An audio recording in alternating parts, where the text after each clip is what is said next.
Who's a yes and who's a no for the Mariners among the many names that could be available at the deadline? We'll discuss that and more coming up here on the Locked On Mariners podcast. Colby, hit it.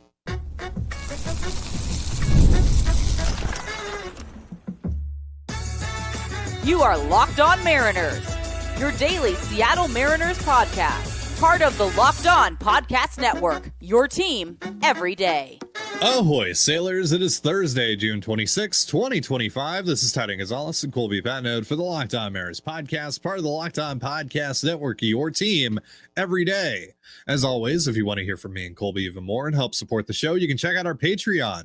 All you have to do to check that out is click the link in the description of this episode. So, we had different plans for today's show, but the Mariners are obviously in a rain delay at the time of this recording. Maybe they're out of it. Maybe they've already played by the time you're watching this. Hopefully, they're actually able to get the game in after waiting all this time. But yeah, we're going to pivot. So we're going to talk some trade deadline. We're going to talk some draft. Going to be a pretty chill, laid back show. We're going to start with some deadline talk. We're going to pretty much do what we did on the Patreon show yesterday, which was we went through Jeff Passan's top 50 trade deadline candidate list over on ESPN.com. Put the link to that article in the description as well if you want to read along with us. It's free for everyone to read over on ESPN. We're just going to go through all these names, or at least most of them, and just say yes, no, maybe on if they're a fit or not for the Mariners. So let's just hop right into it. Number one on the list for Jeff Passan is Alex Bregman, third baseman for the Boston Red Sox. He puts his chances of being traded at just 10%, so really low. There's obviously a lot of other complications that come along with the potential of trading for Bregman, specifically when it comes to the Seattle Mariners. The money is really the biggest one. But we'll talk about that in a second. But in general, just like in a vacuum, like this is the guy for me. For the Mariners, like he checks off so many boxes for the M's. Yeah, I think unfortunately it's a no, not because of fit, but because of the money, and unfortunately that matters a lot. And even though you'd only be paying him like 35%, 40% of his remaining salary for this year, I don't think ownership would even okay that because that's still 10, 11 million bucks. So I don't think you're going to see that. There's also some deferred money involved. There's some opt-ins, which are a little worrisome, but not really because he's almost certainly going to opt out, especially if he's playing for Seattle. But yeah, I mean, like in terms of just like player wise, he's the perfect player. Playoff experience, plays a position of need. He hits at T-Mobile Park. He's even though he would be the best player that was moved. He's still a rental, so the cost isn't going to be exorbitant. Like he checks all the boxes. It's just that little bit about the money that we know ownership won't spend. So unfortunately, for that reason, it's a no. Even though it should be a yes. Yeah. Coming in at number 2 on Passan's list is Jarren Duran, another Red Sox player, outfielder for Boston. 25% chance of being traded. Passan put him at. I'm personally out on Duran. How do you feel about him? Yeah, I'm in between. If you can get a really good deal on him, yeah, fine. But I don't think you're going to get a good deal on him from Boston's perspective. So it's probably ultimately a no. I just think the cost is going to be too high. I think they're going to try and get, the value of a 7-win player with 3 years of club control left. And he's only done that once. Yeah. And it's a bit like the Brian Reynolds thing from a few years ago, where it's like, yeah, he had one 6-win season, but you look at the rest of his career, like a 2.5 win player. Like he's not bad. He's just not a star. He's not worth paying star level prices for. And right now, because Duran has only done the star thing once, I'm not interested in paying for star level prices for a guy who's been a star one season.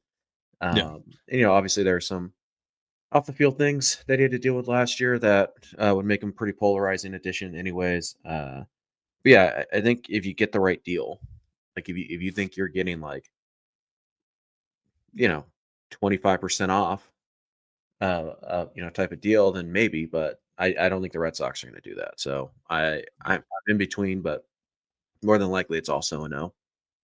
Yeah, I'm a no. Because again, this is a guy that was almost a 7-win player last year, which is great. But this year, he's played 81 games and he's only worth 0.6 F4. He's significantly regressed defensively. He isn't really hitting for any power. He's still making things happen on the base pass, but he's like a 93 WRC plus this season. I don't think that his particular skill set is what the Mariners need to push a lot of their chips in on at this deadline. I just don't think he's enough of a fit. Could he be better than Luke Raley? Sure. I don't think he is right now. And for that reason, I wouldn't aggressively pursue him, especially for what it's likely going to cost. Because the Red Sox, as they should, are still going to try and sell teams on the idea that you are acquiring, at the very least, maybe not a 7-win player, but at least a 4 or 5-win player. Right? That's what you're trying to bank on here. And you get him for 3.5 years. I'm good. That's just going to get too pricey for what Duran has been this year. So coming in at number 3, Sandy Alcantara, and number 4, Freddie Peralta, a couple starting pitchers. Peralta having a really good year. Alcantara, not so much, but there's a lot of upside there. Former Cy Young winner, obviously. Mm-hmm. The stuff is still pretty good. So, like, if the Mariners had a fix for him, like if they felt that they maybe had the solution there, would you be interested? Yes. Yeah. And then Peralta? Yes, definitely Peralta. Yeah. Yeah, it seems counterintuitive that the Mariners should spend assets on their rotation. But a couple of just straight up facts. The Mariners rotation hasn't been very good this year. And there's explanations for that. There's reasons for that. But by and large, rotation hasn't been what it needs to be. Would adding one of these guys help? Yeah, because it would push Emerson Hancock out of the rotation, push him back into a depth role.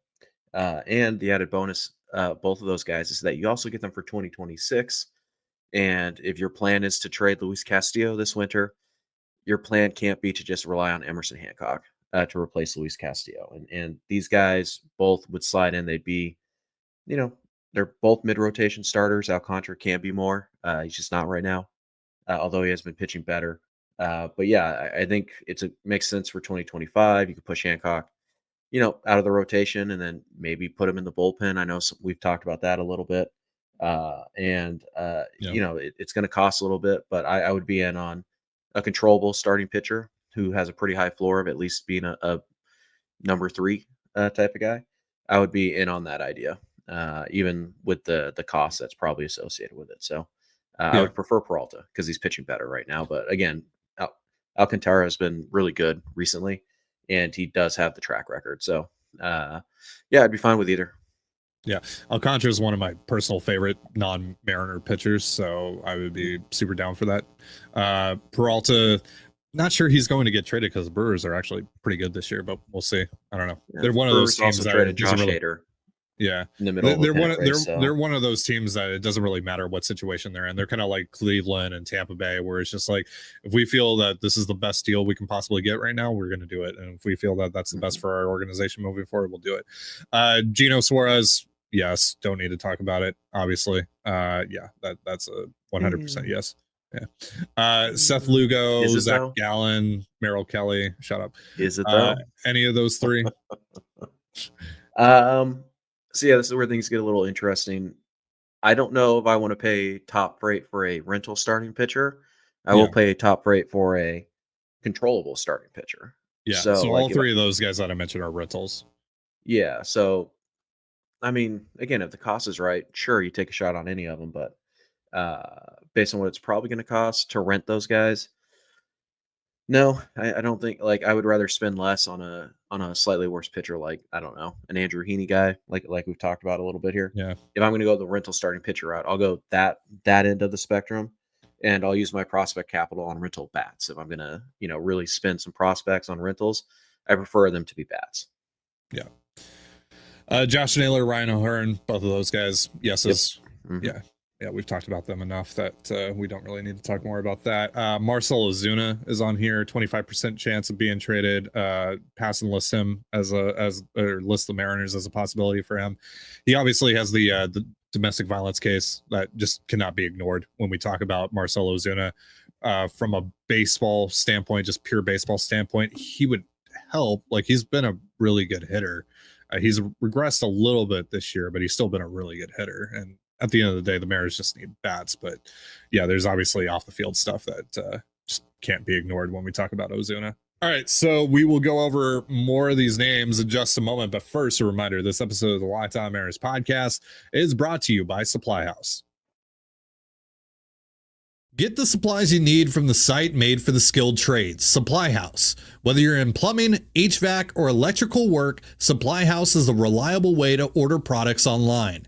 Their easy-to-use website is packed with helpful resources and the latest product info to help you get the job done right.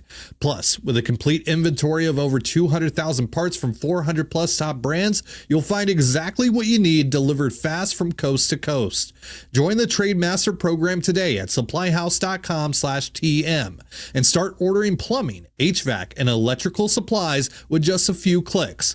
Plus, use promo code SH5 for 5% off your first order. That's supplyhouse.com. And you're listening to the Locked On Mariners podcast. For instant reactions following every Mariners game, be sure to tune in to the Mariners postcast with Anderson Hurst and Christopher Crawford, available on both the Locked On Mariners YouTube and podcast feeds. Before we talk more about these trade candidates on Jeff Passan's top 50 list over on ESPN, let's give you a quick update as to where we're at on our Feeding America fundraiser. We are now at $6,782 raised.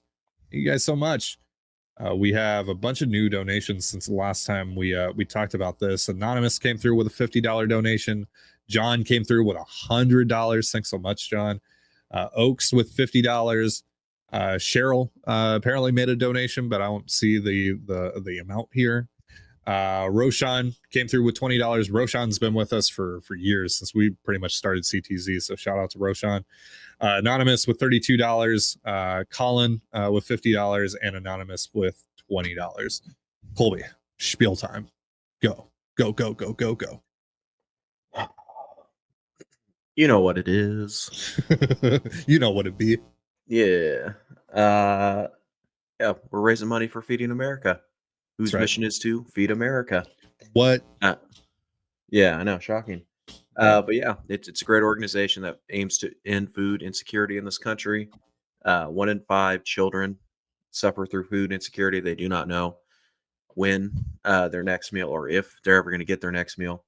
More than 50 million Americans in general suffer from food insecurity. We grow more than enough food to feed everybody in this country. It's a shame that we don't.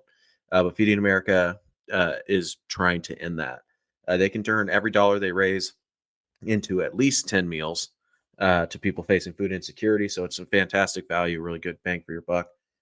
So in our little fundraiser here, we've already raised over 67,000 meals just from, $1 at a time, $10, $50, whatever. It really does add up. So even if it's only $1, it really does help, because that's 10 meals to somebody or people who desperately need them. So it's a great organization. We're very happy to partner with them again. A couple of years back, we raised 15,000. We're behind that pace right now. We only have about 2.5 weeks left, 3 weeks. Yeah, 2.5. Yep.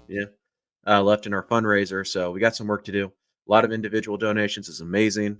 If there's any businesses that want to, spend some goodwill, feel free to donate that as well. Maybe you take it to your boss, ask your marketing. I don't know, but it's been awesome to track, and we're still putting up really good numbers. We blew past our goal already. That only took 3 days. So we're just seeing how long we can or how much we can raise. The fundraiser will end on the All-Star break, so that Monday, the fundraiser will end, and we'll see what we're at. But it's been a lot of fun tracking this, and thank you for everybody who has donated. Again, if you have, maybe go to your employer, see if they want to donate. Maybe share the link with people that you know. But also, you guys can also donate one meal by simply clicking the subscribe button to this YouTube channel. Ty and I are donating 10 cents for every new subscriber we get. We're up over 200 now. new subscriber. So that's 200 meals just from people clicking a button who, weren't going to have it otherwise. So thank you very much for that. Let's continue this. Let's continue the momentum here. Let's finish strong. And there does seem to be some correlation between the number of donations we get and the odds the Mariners win the next game. Just saying. Just saying. Take that for what it's worth. We'll ignore the fact that like 5 people donated yesterday and the Mariners lost, but whatever. Yeah, those count towards today's game, which that's right. We'll see. We'll see if it's getting played. It probably is by the time that you're watching this, or it has been by the time you're watching this. Like we had like 16 donations in a 2-day span, and Cal Raleigh hit 4 home runs. So yeah. Right. You want Cal Raleigh to be the MVP? Open up those wallets. There we go. Let's get some $29 donations for Cal. All right, so let's get back into this list. Got a bulk of relievers here. High profile relievers. Felix Bautista, Joan Duran, and Manuel Clase. As much as I love those guys and as significant of impact they would make in this Mariners bullpen, I'm out. It's going to get way too expensive. Yeah, I'll shop a tier below that. Yeah. I'll let the Yankees and the Dodgers and the Phillies of the world go shop in that market. Right. I mean, again, any reliever that's going to cost me a premium prospect, I'm out. Yeah. Because I'll take another, I'll take another Garcia for what he costs. That would certainly help. Hopefully this one stays healthy. Yeah. But the top of the market guys, not for what they're going to cost. And I think all those guys have multiple years of club control too. So it'd cost even more. So I'm out. Cedric Mullins. Is he better than Luke Raley? He's better than Dom Canzone. Or is he? I don't know. Ties some crow. I think he offers a better skill set than Canzone as a fourth outfielder. So sure, but there's obviously there's a limitation on the price I'm willing to pay for that though. How many left-handed hitting outfielders do you need? Yeah. Because right now the Mariners have 2, and then Mastrobuoni's on the bench, and you're moving on from one of Canzone or Raley if you are trading for a left-handed hitting outfielder. Right, which I mean, again, might not be that big of a deal. And Mullins certainly helps you on the bases. He helps you in the field. He got off to a really good start this year, but he struggled as of late, and he's kind of more of a platoon bat anyway. So, it's one of those ones. Like, sure, is it the price cheap enough? Then okay, yeah. But it's kind of he's kind of one of those in between guys right now. Yeah, Ryan McMahon, no, making too much money. He's a Coors merchant. I'm out. Pete Fairbanks, yeah, totally. Yeah. Yep. Because you get him not just for this year, but also next year. And I don't think that he's in that tier below the Bautistas and the Clases of the world. So, yeah. Mm-hmm. I think Fairbanks is a guy that maybe you could pair with like, Yandy Diaz or someone like that. But the Rays right now are winning. So who knows? But also they're one of those teams that, if it makes sense for them to trade those guys, then they'll do it no matter what situation they're in terms of the standings. Roldis Chapman, another situation like Marcell Ozuna where he would help you, but there's obviously off the field stuff there that makes me feel a bit uneasy about bringing him into the fold. It's typically the type of thing the Mariners have avoided. Yeah, and the Mariners have also kind of steered clear of guys like that. Luis Robert Jr., I'm out. Like I get the idea, and you might get him for basically free. And if that's the case, then fine, whatever. Like, I'm not complaining. But if that's like, let's say like that's their big ad, quote unquote, I don't like that at all. No. Yeah. Because like you have to hope that you have the fix in place and that you're going to be able to implement that fix within a week or two, because you need them to help you. Not just, in October, like you need to get to October and you need them to help you get to October. So, yeah, I mean, the fact that the White Sox have already publicly said, like, we'll help pay down his contract, like that tells you what the market is for Robert. So I think if you get him cheap enough, fine, I'm in. And if he sucks, you're opting out of that contract. So he's a rental. Yeah. Right. And that's why it's important to get him cheap enough. So Like I'd take a flyer on him with a prospect like Michael Morales. Yeah. But not much better. To be that I don't have enough faith that he's going to help me. But yeah, there's definitely a point where it's like, okay, fine, that's worth the risk. As like the second or third guy probably the third guy you bring in Yeah. at the deadline. So yeah, I guess technically I would call him a bit of a tweener. Yeah. Taylor Ward, yeah, Yes, right-handed hitting but outfielder, but the Mariners still haven't traded with the Angels since Jerry DiPoto joined the organization. So until that ends, I'll believe it when I see it if the Angels and the Mariners make a trade, so long as DiPoto is involved. Nolan Arenado, same conversation that we had this winter. The deferrals and all that just make it really complicated contract wise, and he also has continued to decline. So I think the Mariners, even though they're listed as a fit here by Passan, I don't think they're going to look into that. Luis Severino, that makes no sense for the Mariners. Ryan Helsley, I don't it's know. kind of you probably have to give up a really good prospect for a rental reliever. So you want to give up Las Montez for 15 innings of Ryan Helsley? I Yeah, mean, if it gets to especially that when you're point, not even then I'm out. Yeah. yeah, especially when you're not even in like prime playoff position right now. Like, I think you still hold a wild card spot as we speak today, but there's like 6 other teams fighting for that same spot, and you just keep on falling further behind the Astros. So, no, that's not a risk I'm willing to take. Not for 2 months of Ryan Helsley. Maybe Yeah. if you were in first place, but where you are right now, no. Yeah. Tyler Malley, Zach Eflin, those guys are pretty much in the same bucket as like Gallen and Kelly and Lugo. You're So just worse. yeah. Yeah. Dolis Garcia would be fun. He's still hitting the hell out of the ball. He's just Just not putting the ball over the wall. His launch angle this year, his average launch angle is significantly higher than it's ever been. So he's flying out and popping out more. Uh, yeah. I mean, he's not hitting the hell out of the ball, meaning he's getting a lot of hits. yeah. He's I mean, hitting like it he's just hard, hitting it. Yeah, he's hitting it but hard. Yeah, whoop-de-doo. If those don't turn into hits, it doesn't really matter. But yeah. plus defender in right field, plus arm. Him and Randy and Julio are pretty darn good friends, and it would definitely be fun to have all 3 of them in the outfield. Yeah. Uh, I'm worried about what the cost would be though, because you have to get production. Yeah. Um, I mean, would you rather pay what you think it would take to get Garcia, or pay what you think it would take to get Luis Robert? Probably. I don't know. I don't think Garcia's going to See, cost that the much fact that you're hesitating, because Garcia's going to get non-tendered this winter, so I don't I think think he's so. going to Yeah. cost really anything.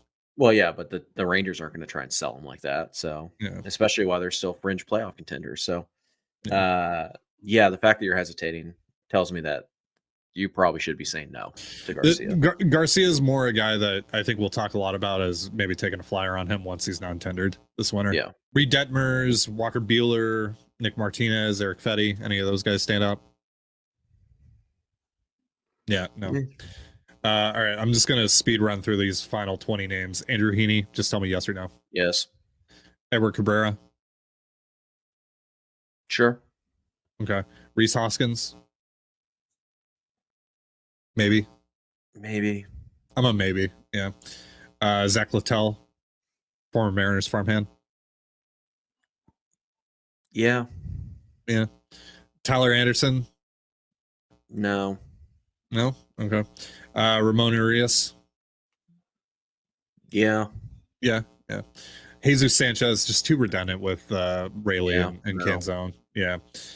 Jake Bird, Yeah. I like Jake Bird. Yeah. Yeah. Luis Arias would be funny, but it won't happen. Yeah. Yeah. Isaiah Kiner-Falefa. Yeah. Sure. Kyle Finnegan. Yep. Chris Martin. Yeah. Sure. He's been Yeah. really good this year. Yeah. Mike Soroka.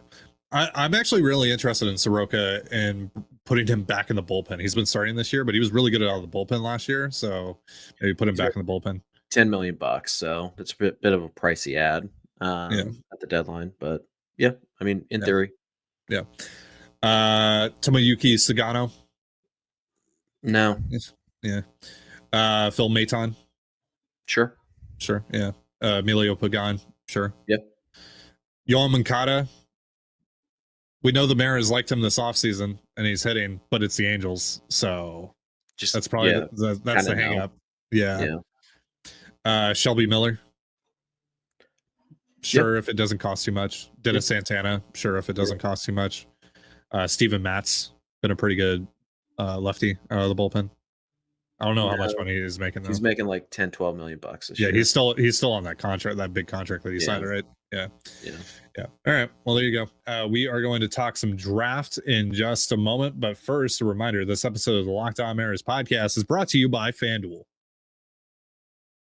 Summer sports are in full swing, and whether you're all about baseball under the lights, golf on the green, or high-stakes soccer action, FanDuel is the best way to make every game even more exciting. I mean, you're already following the action. Why not make it a little more thrilling? With FanDuel, you can get in on the game while your friends are getting sunburned at the beach. I've been using FanDuel to track my favorite matchups, and the app keeps it fresh with new daily promotions and fun ways to bet. It's easy to use, fast to pay out, and makes even regular season games feel like must-watch events. Whether I'm placing a same-game parlay or watching a bet ride into the ninth inning, FanDuel makes it feel like I'm part of the action. And if you're new to FanDuel, that's even better. New customers can bet just $5 and get $150 in bonus bets if your first bet wins. Open the FanDuel app today and visit FanDuel.com/lockedon. That's LOCKEDON to get started. And you're listening to the Locked On Mariners podcast. So, we've had Aram Layton on here. We've had Oliver Bochter on here. We've had Joe Doyle on here just yesterday to talk all about the Mariners draft, what the Mariners are going to do at pick number 3 here in the next, 2.5 weeks, right? We're getting pretty close. And honestly, after talking to all of those guys, I feel more confused than ever about what the Mariners are going to do. And it kind of seems like the Mariners are still a bit confused as to what they're going to do as well. Yeah. So how do you feel after we've talked to all of those guys? Oh, significantly worse. Yeah. The sky is falling, basically. Right. When you hear things like the Mariners hate that they picked 3 this year, it's not great. It's not inspiring. Not great. They're going to have to pick somebody. But yeah, it sounds like they're playing let's make a deal, and whichever one of their, half dozen plus guys that they're considering at 3 is willing to make the best deal with them. That's who they're going to take. So, it's kind of like, oh, I like Witherspoon. I like Parker. I like, it's like, yeah, it doesn't matter. Who's going to take the least amount of money is how they're going to handle pick 3. Yeah, that's honestly, after talking to Joe, I kind of feel like the pick might end up being Steele Hall or Daniel Pierce. Yeah, you imagine you'd save quite a bit of money on those two. And again, just to reiterate, when we say save money, we don't mean that's money going back into the pockets of John Stanton. No. It is money that we are reallocating for later in the draft. Yeah. Let's make that clear. So how much money are the Mariners getting in bonus pool? A little under $18 million. Okay, that's not Major League Baseball writing the Mariners a check for $18 million and going, here's what you can spend on the draft. No, that's money that the Mariners already have. That is just, this is what you are allowed to spend in the draft. Already been set aside. And if you exceed that number, you incur penalties, right? Yes, and if you go over 5%, then you start losing draft picks and blah blah blah. So yeah. So again, it's hey, let's save a little money here at 3. Like if we think the difference between the 10th best player and the 3rd best player is 0, but the difference in the money is $1.5 million. Well, now we could take the 2.5 million or whatever the slot is for 35, and we could offer 3.5 million.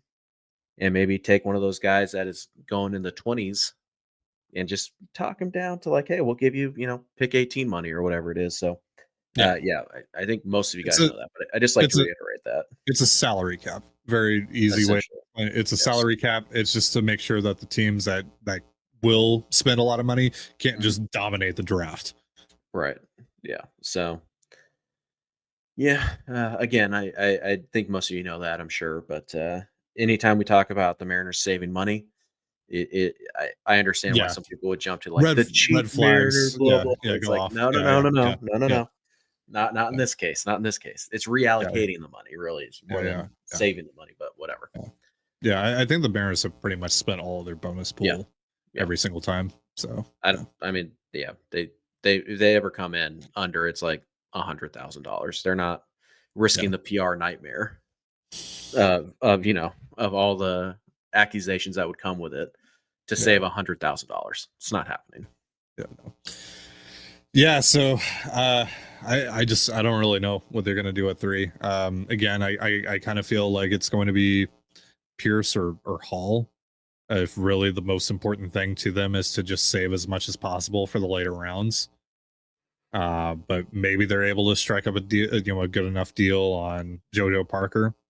But like Joe mentioned, the Marlins like JoJo. I forget what other team he said really likes JoJo that are like right behind the Mariners. Yeah, they pick like 7 or 8. Yeah.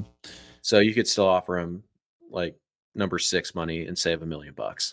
Yeah. And he would still get more than if he signed with the Marlins. I mean, the Marlins could always go over slot, but that's what I was saying. It's like maybe the Marlins are willing to go over slot on JoJo to get him there. But I don't know. If you just had to make a prediction right now, who are they taking at number 3?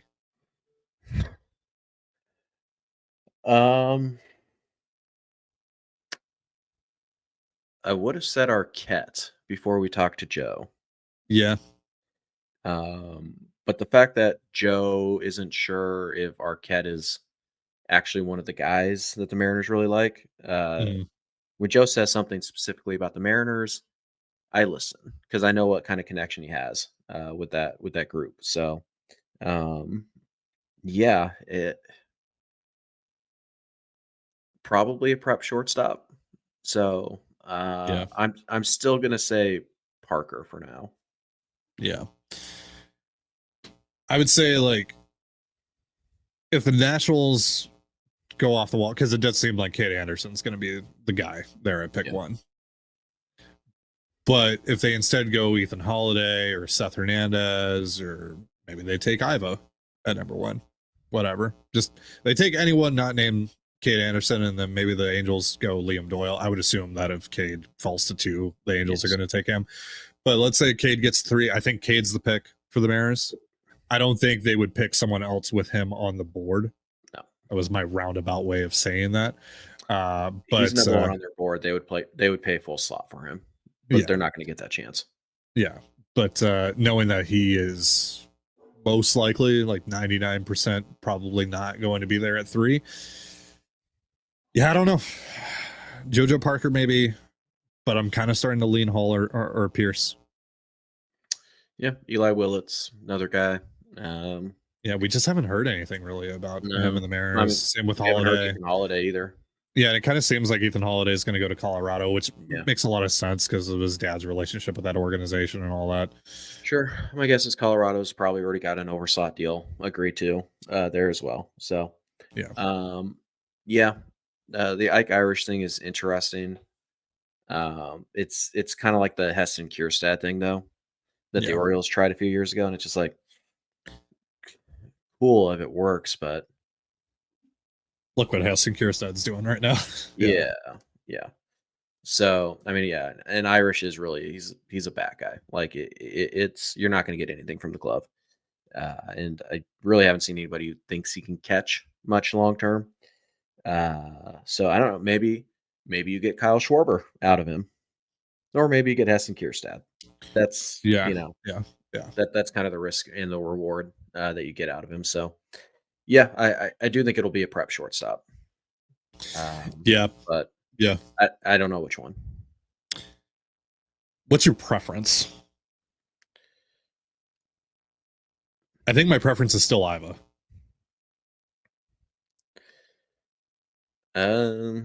My preference would be Cade Anderson. But let's take him out of the equation because he's most likely not going to be there. I think my preference would be whichever one of the young shortstops I can save the most money with. Okay. Because I think Parker and Willits and who's the other one? But don't you think with again, they have the most money of any team in this draft. Do you think they don't necessarily need to save money? Can't they Well, no, still knock they this draft do out of the park? because no, well, I mean, sure, but they need to save money somewhere if they really want to, do what the Guardians did last year, which should be the goal Sure. based on everybody we've talked to. Yeah. The Guardians went under slot in like round 3 and round 5. They drafted some college seniors, and then they reallocated that money to draft some, third round talented high schoolers in the ninth round and pay them. So they do Yeah. need to save some money because the slot value is literally just if you pay everybody slot, that's your entire bonus pool. Yeah. So I think they do need to save a little bit of money here and there, and they can do that in later rounds. They don't have to do it in the first round, but it's just the first Well, round is that's where you're going to save the yeah. most. Well, if they took Iva too, couldn't they save at least a little bit of money taking him? In theory, Yeah, I mean, in theory, but I don't you know. can save more. Yeah. We're not privy to those conversations. Yeah. Yeah, basically anybody you take at 3 is almost certainly just going to sign with you, though, because it's highly unlikely that they're going to make more money. They're going to get more money than even an underslot deal at 3. They're Yeah. probably not going to make that money elsewhere, and they're probably not going to get picked higher than 3 if they go to There, school. there's also guarantees in place with the first round selections, though, right? Isn't that like a new rule? I think Joe mentioned something like that when we If were you go to talking to the him. if you go to the combine, you have to be offered 80% of slot wherever you're drafted, and I Okay. think first round picks in general, you have to offer them at least 80% of slot. Okay. So yeah. So it's not like you can take Daniel Pierce at 3 and get him to take, $5 million or whatever. No, but I mean, 20% off of 9 million is still it's Yeah. still 1.8 million, Yeah. so Yeah. that's quite a bit you can do there. But yeah, I think they're just going to take a prep shortstop. I think Parker sounds like their type of guy. He kind of reminds me a little bit of Emerson, a little bit of Cole Young, where Mhm. it's kind of a pretty advanced hit tool for the age, and then you're kind of hoping the power follows. So I Yeah. still think Parker makes a lot of sense. But yeah, overall, I think it's probably going to be a prep shortstop would be my guess. All right. Well, that's going to do it for our show. Thank you so much for joining us here on the Locked On Mariners podcast. For Colby Patnode, I'm Titan Gonzalez. Be sure to give us a follow on Twitter at LO_Mariners. You can follow me at Titan Gonzalez and Colby at CPAT11. That's CPAT11. We're also on Blue Sky. You can follow me at TDG, Colby at MLB Colby, and the show at Locked On Mariners. You can also find us on Instagram and TikTok at Locked On Mariners. Have yourself a beautiful baseball day, and we'll see you next time. Peace.